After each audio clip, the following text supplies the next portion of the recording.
أهل البيت في اللغة من هم؟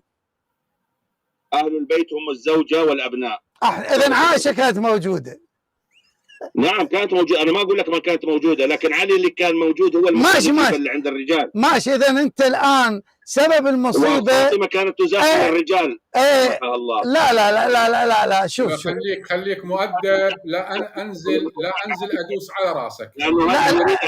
اللي يزاحم الرجال اللي راكبه فوق الجمل في معركة الجمل وتقود الجيش، هاي اللي يزاحم الرجال، اللي تعلم الناس رضاع الكبير، اللي تتوضا امام الاجانب. خليك مؤدب، انت ثور مو دكتور، والله ما تفهم حرف واحد زين، وانت انسان مو مؤدب تتجاوز على فاطمة الزهراء. نعال فاطمة الزهراء يشرفك ويشرف كل علمائك يا مو مؤدب.